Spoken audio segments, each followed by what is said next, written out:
gawa natin ngayon mga kaibigan ay mag-i-install na naman tayo ng cylinder head ng 1FZ engine. So ito ay 6 cylinder mga kaibigan. So naikabit na itong kanyang head gasket. So nandun na yung kanyang cylinder head. So nandito na mga kaibigan. So ayun.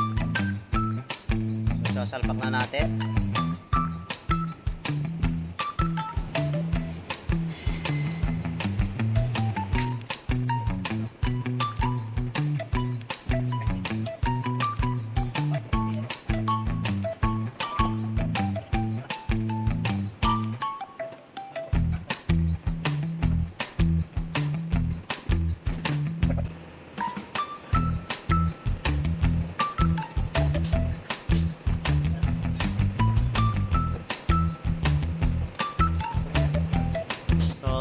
Mga kaibigan, nailapat na natin itong kanyang cylinder head. So susunod natin mga kaibigan yung mga bolt dito dyan at tsaka yung kanyang camshaft.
Maya, itong ko na.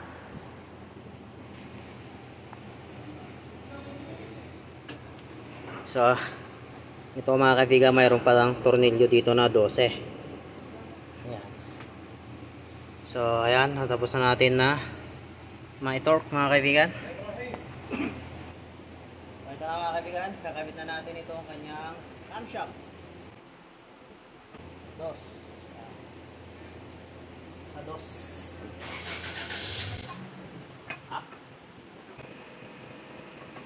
Ayan. Hindi kalokohan, kabubuhan yan.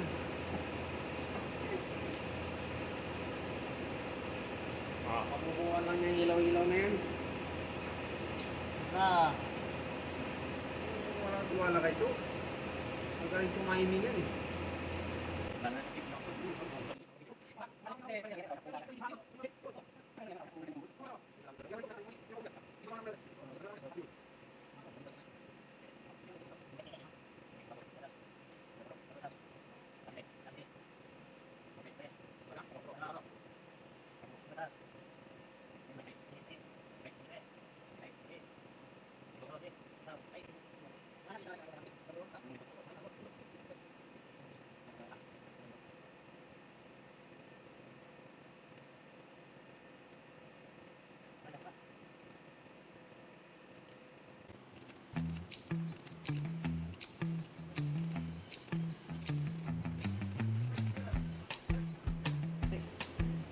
Talamon si Tiny Tutor.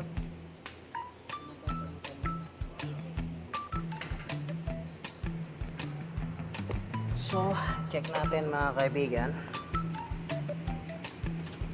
So dito mga kaibigan, naka-dos tayo dito. So ayan, naka-dos, lagi yan. Kasi kapag nag-uno tayo, may tornilyo kasi dito mga kaibigan. Nang muna, check ko na dito sa kanya guide. Siya, tinitignan ko yung guide sa baba. Ikot ko lang ha. Sige.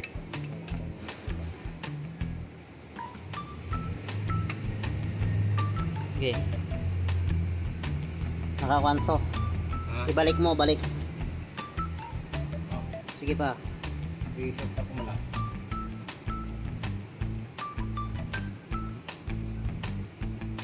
Lumalaban dun.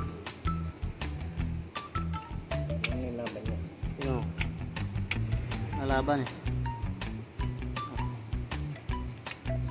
Kunin kayo.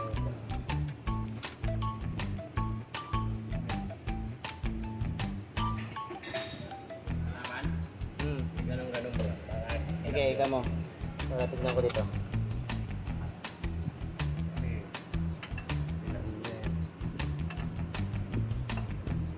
Ayan, okay na. Diba? Okay na. Ganun-ganun ko ha. Sige, ibaba mo. Sige pa. Sige. Hindi, balik. Sige pa. Sige. Sige lang. Okay. Sige pa. Balik pa.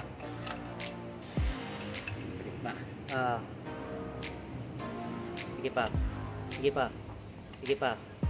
Konting-konti. Konting-konti mo. Ayan, okay na. Ayan. So ayan mga kaibigan, yung kanyang timing. So dito, yung kanyang timing. So ito mga kaibigan, nilagyan namin ng alambre para hindi na tayo magta-timing dito. So kapag nag-timing tayo dito ay naka-zero dapat, pero hindi na namin hindi na namin na tiniming. Kahit hindi na namin tiniming mga kaibigan, ay may alambre naman siya, hindi ito nawala. Okay, so kaya yung kunya lang yung aming itinapat ay ayos na. So yun lang. So ayun mga kaibigan, tapos na natin na ilagay itong kanyang timing chain dito sa kanyang camshaft. So ilalagay naman natin ngayon itong kanyang valve cover.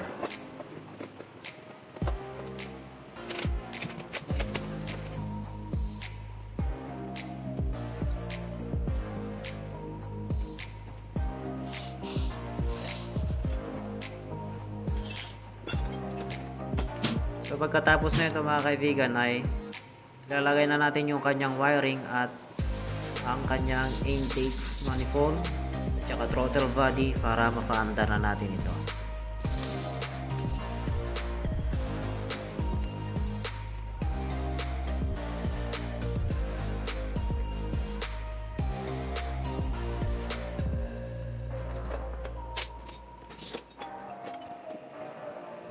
Ito na yung kanyang ignition coil.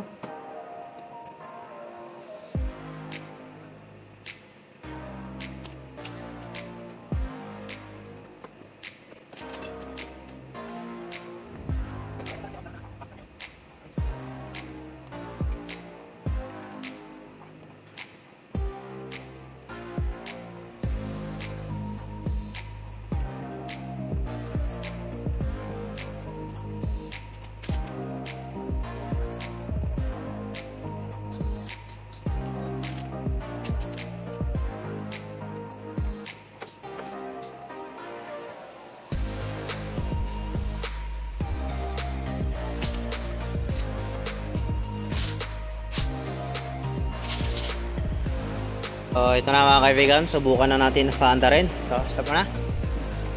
Ikaw na mag-start para ma-videoan ko dito.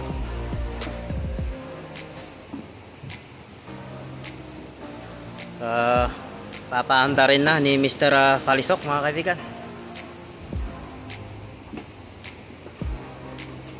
Neutral mo. Yeah. So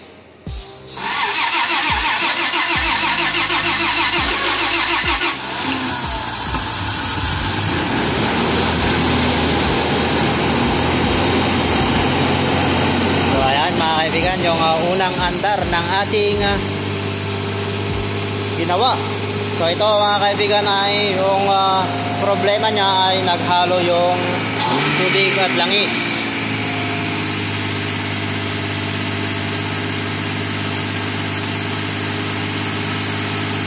So ay pina-replace natin yan at i-grind natin yung mga barbula. So inasinta natin. So hintayin lang natin mga kaibigan na ma-reach niya yung tamang temperature niya para bumaba itong kanyang minor, okay?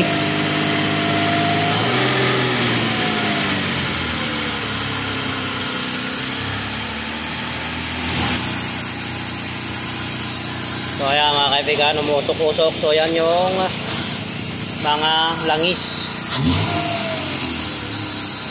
Ito lang. Sige, rep. Kaya para makita yung butterfly. Sige pa, ito pa.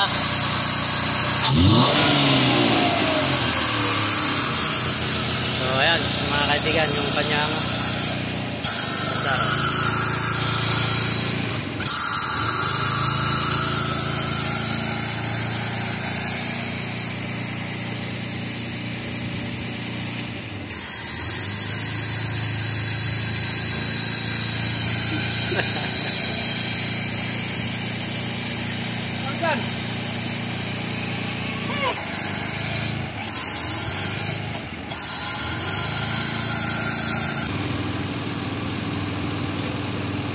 So ayan na mga kaibigan, tapos na naman tayo dito sa isa nating gawa.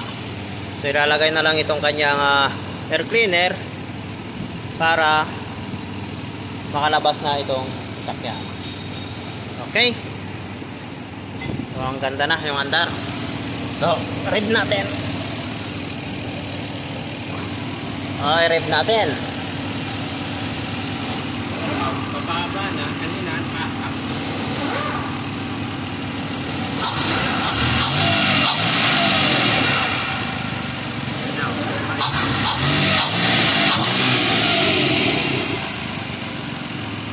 So ayan mga kaibigan, yung normal na andar niya. So okay na mga kaibigan.